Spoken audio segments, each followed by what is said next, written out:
Hi guys, welcome to yet another live stream on Balloon Head Productions. I'm your host as usual. My name is Marcelo Inestroza, and today I'll be talking about uh, Strange New Worlds, Star Trek: Strange New Worlds, Season 2, Episode 4, entitled "Among the Lotus Eaters." But as usual, as I've been doing of late on this channel, I'll not be talking about this episode all by my lonesome. So I would like to welcome my good friend PJ back to the channel. Welcome, PJ. Thank you for having me yet again. Yeah. So this episode primarily kicks off with voiceover by Erica Ortega saying that she is so excited because she's going to be a part of her first away mission.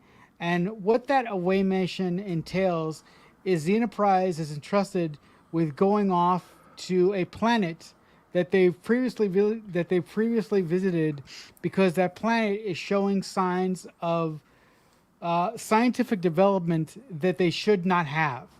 So because of an image that they see from space, and that image that they see and the image that they see from space happens to be an image of the Federation Delta. So Captain Pike, Laan, and Doctor Mbanga and Ortegas, or she thinks, get entrusted with going down there. What ends up happening is that the planet is surrounded by this minefield, and Erica needs to stay on the ship because she is the best pilot who can safely navigate the Enterprise through the minefield that the planet is surrounded by. When Captain Pike Isn't it an and asteroid field? it's an asteroid field, sorry, it's an asteroid field.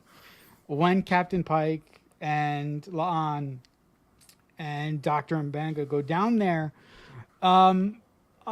apparently there's something wrong with the planet. The planet emits a specific radiation that makes the individuals that go down there forget certain things. I mean, there are other things that happen in this episode, but which we will get to. But first off, I want to get your thoughts on just the setup of this episode, PJ. What did you think of it?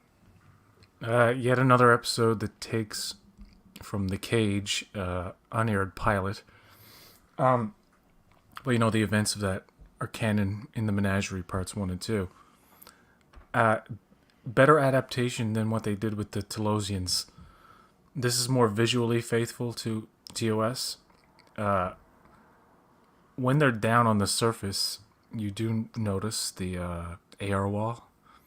It just, they haven't reached a point where it looks convincing yet. They do look like they're on a set, but it's a better alternative to a green screen.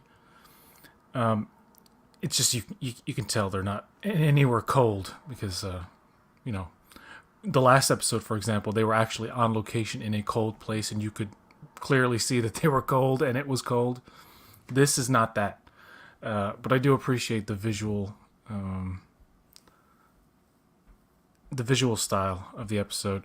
The Kalar, to me, from that episode of The Cage, I always imagined them as like big monstrous barbarians or something, but they just make them like just big human looking guys, which technically the dude from The Cage was human looking. I just thought like they would have been like kind of like Game of Thrones giants kind of thing. That's how I always had it in my head, but it's fine. The setup of forgetting is very Star Trek. It reminds me of episodes of TOS, TNG. I like the whole journey of like, who am I? The confusion. It was a little bit of a boring episode until on the ship, number one, and Ortegas and Spock start being affected. That's when it got really interesting for me.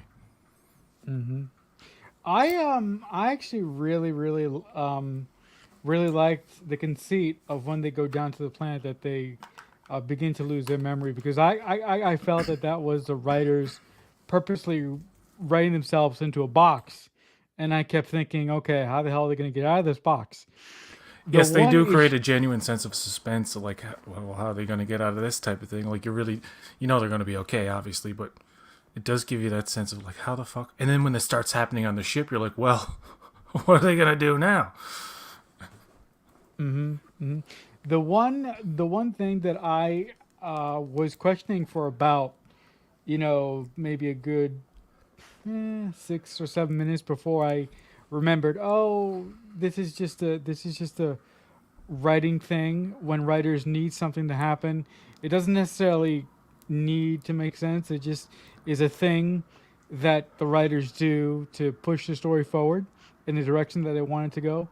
When the Enterprise started to get when the people on the Enterprise started to get affected, like Spock, like Erica, like Nurse Chapel, and others on the ship, I kept thinking, wouldn't the Enterprise have like some shielding against the radiation that is coming from the planet? And I was like, oh, that kind of bugs me a bit. But then again, like I just said, within 6 to 7 minutes, I was like, okay, if this is the one ask that the episode, if this is the one leap that the episode is asking me to take, fine, I'll take it. I have no problems with that.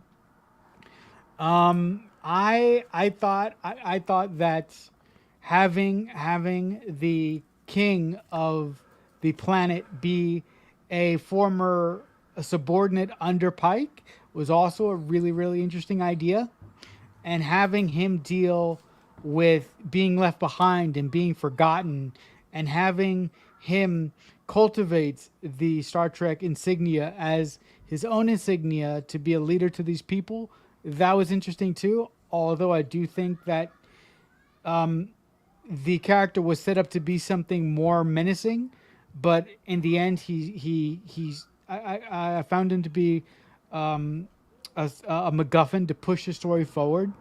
What do you think of his performance? He was fine. It reminds me of the former Starfleet officer gone mad. Very TOS. I think out of all the Strange New Worlds episodes, this felt right in that TOS. It felt old fashioned, basic, not too complicated. Zachary's his name, right? Right.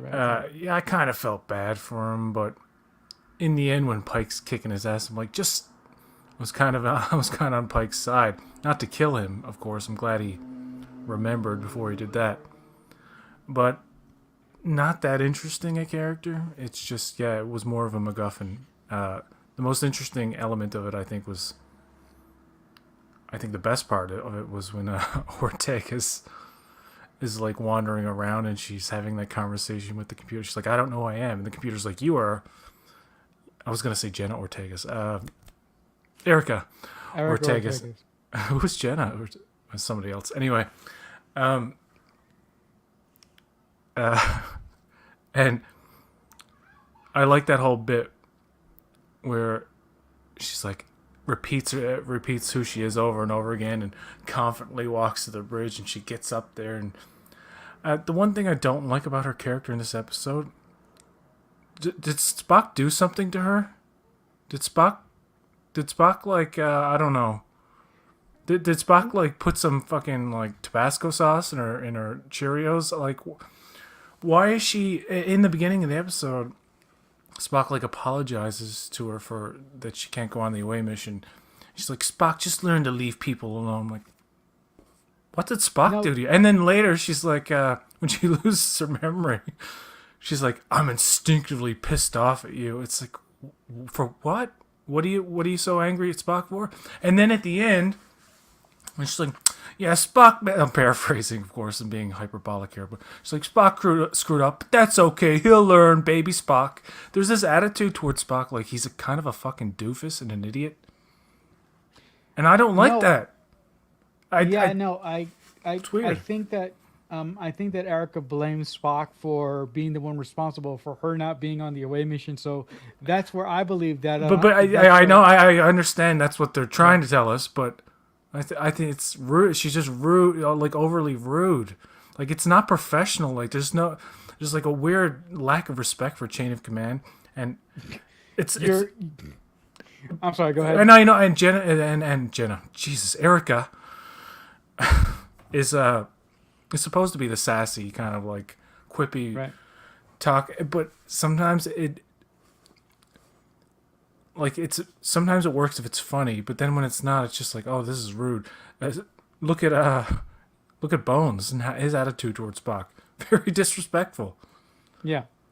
But the Bones difference had, there is Bones was a high-ranking officer, and right. they were friends, sort of, Kind of.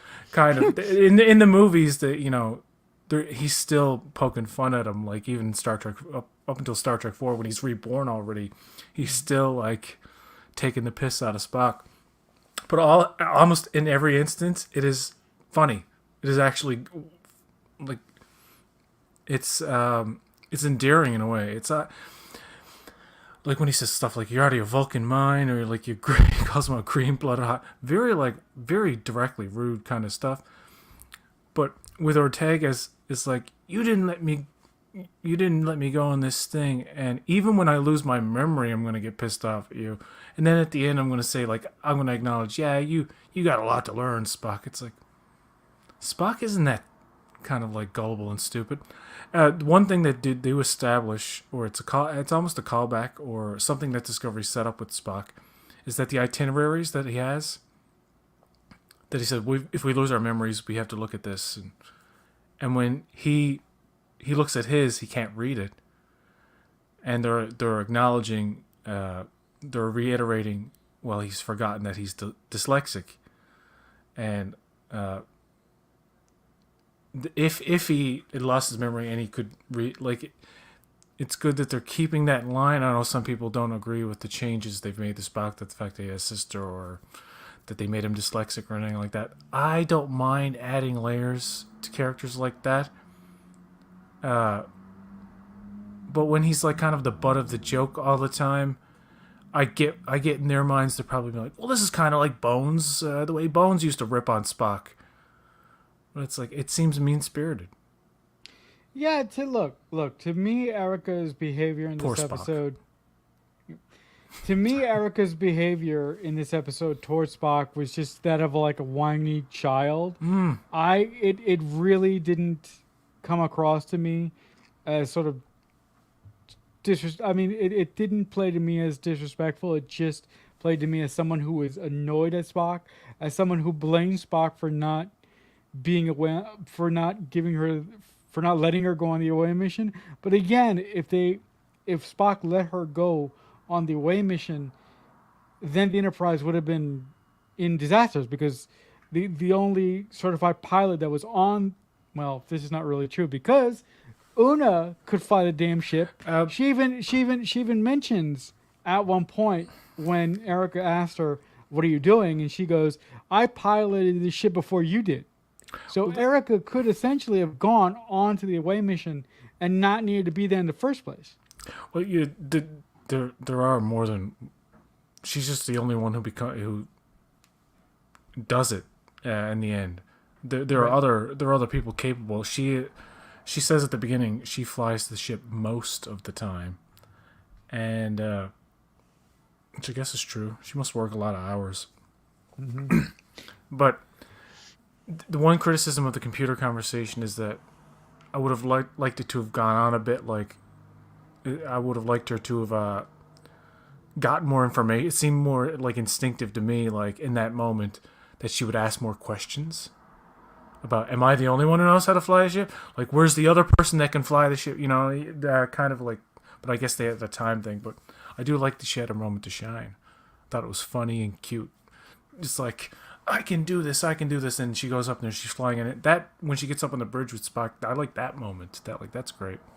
And for the most part, the episode is entertaining. The second half, especially, and I do like Pike gets angry. Yeah, he does. He gets very angry. He can't. It's Anson Mount, and he's such a nice guy. It seems kind of funny when he gets really angry. I don't mean to like. I'm not making fun of his acting. I just mean like when he gets really like pissed. It's like, you're not serious. It's just, he's such a fucking softy, which is good. And even in the beginning with Ortegas, he apologizes. He's like, "We'll get you next time." Like, he cares about their feelings and stuff. But like, yeah, sometimes the officers are a little childish and unprofessional. Yeah, I really the thing that the thing that really worked for me is the relationship between Pike and Captain.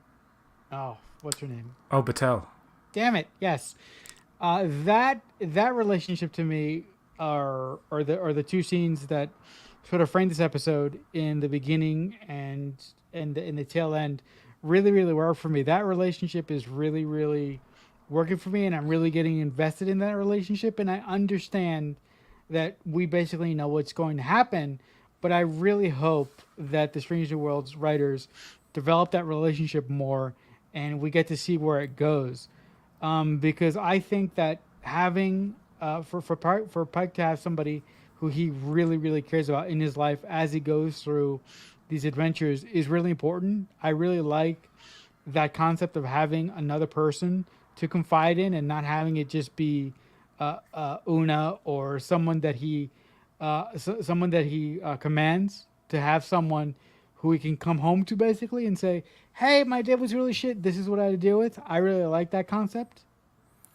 I do appreciate they're giving him I love it. I like Patel as a character, separate from Pike and the relationship, which doesn't do anything for me. I find that they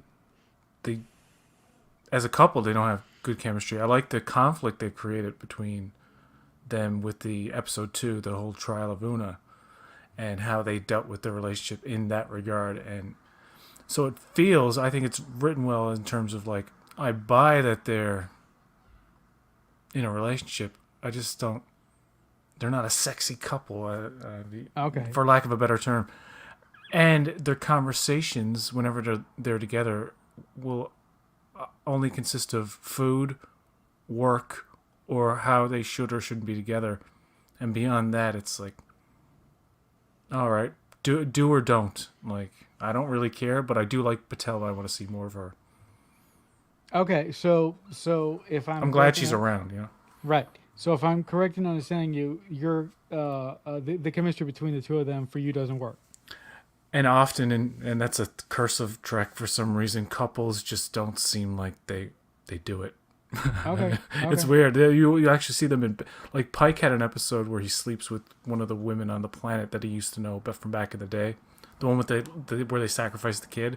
Yeah. I forget the name of it, but like that, I bought that because it's like they're both naked in bed together. They're afraid with main Star Trek couples to show a lot of intimacy. Why do Like, you we think don't that need. is? I know we don't really need it, but you can. There's something about, you ever see couples in movies and TV shows where you don't necessarily have to see them in bed together, but after or before there's like a we want, like, there's a desire. You can see the desire they have. Random example: Home Improvement. Tim Taylor and his wife Jill, and even in a lot of sitcoms from the '90s, the couples would like, let's go up to the bedroom, or like there would be like a sexual kind of like aspect to it that you don't get in these Star Trek characters. They're very dull in that way. I'm sorry. No, I am one that I really appreciate when Star Trek throws in a romantic interest here and there, because like you, I see that Star Trek over the years has been very militaristic for the lack of a better word, because Star Trek has been very focused on being a part of something and dealing with the situation and not delving into the personal too much. So I like when Star Trek goes that much longer and delves into the romantic chemistry between two individuals, whether they be officers or whether they be two subordinates. So with that being said, like I said, I'm very interested to see where this relationship between Captain Pike and Captain Patel could possibly go in the future.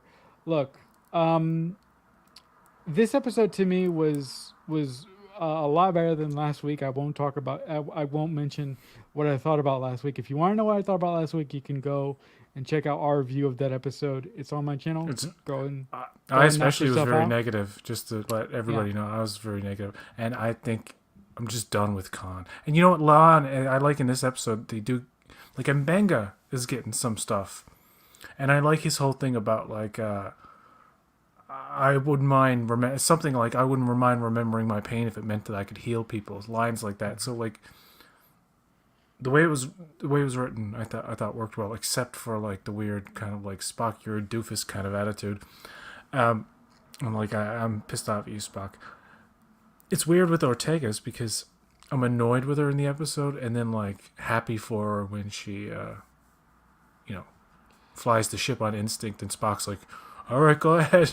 He's like, I'm in the dark here. You think you can do this? And the whole idea of, like, emotions can guide you even when, like, your memories can't, and how emotions, just having the raw emotions without the memories, can kind of show you who you really are, kind of thing. I liked all that kind of stuff. Yeah. Yeah, I listen. Erica didn't really bother me in this episode. She didn't really. Uh, uh, this is gonna sound bad, but I can't think of any other way to say it. She really didn't interest me in this episode. It seemed like the writers wanted to. It seemed like the writers wanted to do a Michael Pillar thing in this episode, which is give the episode to Erica, but they really didn't do that. What they did was they framed the episode around Erica, but then they pivoted to Pike and Banga and Laan on the planet, and they came Yeah. back at the end of the episode, and they gave Erica stuff in the middle. But this was, I felt that this was an Erica centric episode halfway, because we had the Pike stuff on the planet, and it seemed to me that they focused more on that than the Erica stuff on the planet. And they're I giving mean, on the ship. I'm sorry. again, they're giving Laan, along with Mbenga, more stuff in this season too. Right. Except she's kind of taken out of commission. But I like the whole thing where Pike attacks and she instinctively attacks, and Mbenga, like, their instincts kick in, and they don't know that they're friends, but they sense, like his whole, like, I know I'm a healer, and, like, his instinct is to go to her and help her. And there's a guest star, and my goodness, I forget his name, but he's good. He's the guy, the old white guy. Yeah. What's his name? I have no idea who this Justin guy Curtis, is. Bill. I don't know who he. I'm sorry. I've actually only watched the episode once, but he kind of he's bought into the belief of the totem, and he tells Pike, he's like, this is how it is. And then when Pike goes and he's looking at the box of memories, the dude's like, you believed in that stupid totem. So that's why I don't think that Zachary guy's all that interesting, because he's just it's an old fashioned stereotypical, like, I was left behind and now I'm angry, and haha, you idiot, you believe the memories are real. And then he eventually, after Pike threatens to kill him, like, says the whole deal. But Pike, thankfully, starts remembering who Zach is right at the second he's about to murder him. So that was like some dumb luck right there. Like, just the radiation starts dissipating in his brain just at that moment. He's like, I'm gonna kill it. Maybe the adrenaline of wanting to kill Zach also triggered the memory. So that could work, yeah. Yeah, I mean, yeah, that is extremely possible. But actually, Zach Definitely did one of the say better. Yeah, sorry. Yeah, go ahead. No, I'm sorry. There was No, a go delay. ahead. There was a delay for a second. Sorry. No, go ahead. No, I was just gonna say that's why it's one of the better episodes, because there is interesting character stuff throughout. Even though, yeah, they do this weird thing where they set it up as an Ortega's thing, give her a bit in the beginning, the good bit in the middle, and then, like, she gets to do her log.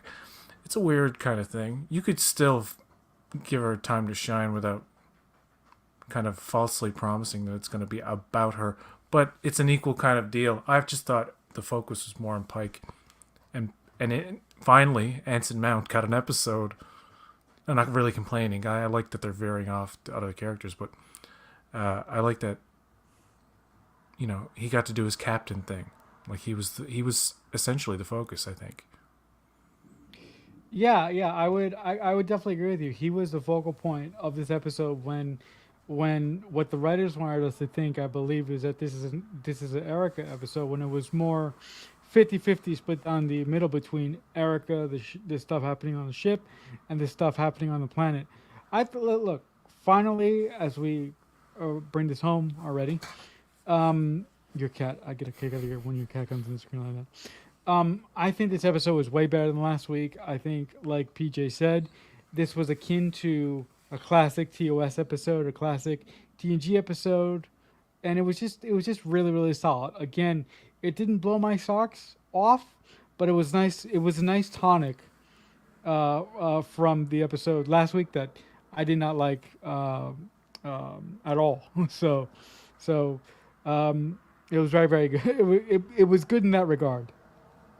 You never know what you're gonna get from this show. It's one of those where it's like, is it gonna be mediocre, good, or bad? Like, it's never. It's a lot of these shows are like this. The modern trade, aside from Lower Decks and Prodigy, which are the most consistent, I think, throughout, and Picard season 3.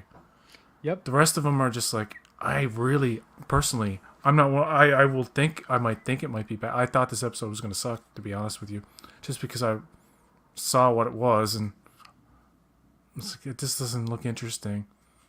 I was pleasantly surprised by the end, although at the beginning I was being a bit nitpicky about this AR wall isn't 100% because it doesn't look like they're really in a cold place, and the background looks kind of like matte painty, which artistically looks great. It just as a matter of realism, it's still not quite there yet. Especially when they do bright daytime kind of stuff. It hasn't. Mando, I don't know what it is about the Mando AR wall looks better. I don't know why. I don't know what the difference is. It's the it's the Canadian Mississauga version of the AR wall. It's too cold up there, eh? Yeah. Listen, I definitely noticed the AR wall in this episode, but to be honest with you, it really didn't bother me. You forget about it after a while, yeah. Yeah. You're right. You absolutely forget about it. I mean, I think it served its purpose, and also I think that you're on to something. The AR wall technology that they use on Strange New Worlds, it seems like it's a little bit lesser when you look at the AR wall that they use on Mando. So I don't know. I honestly couldn't tell you what's the difference between this AR wall and people that will AR criticize wall. Mando too, though, right? They'll say, "Oh Right. well," I'm like, "Well, it's the show that utilizes the best, especially in terms of brightness, especially when they do these cockpit kind of flying scenes. The reflection is bright enough. With this episode, the nitpick is that when the set goes into the the extended AR wall background, computer generated background, the way the light fades out looks artificial. Mm-hmm. And you're kind of thinking, well, shouldn't it get way more darker as you go on, just in terms of how you would frame an actual shot, where the foreground lit stuff would pick up a lot more, so like the background would be almost like black. Like, I mean the far background, but it seems to be like just a little too bright, like they can't quite. And this is always a thing when they do cold scene. Dark Knight Returns is a great example of something they filmed in the summer, but they're making out like it's the winter.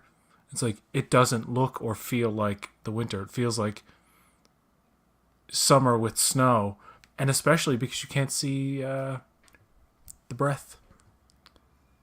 You will see, and the cold breath doesn't always show up on camera. You will actually see in movies where it's like artificially put in, where every word they speak, they're like, that's overkill. But like in the last episode when they're in Toronto in the cold, that's what I'm saying. Like it's almost impossible in a room inside to make it look 100% like it's outside.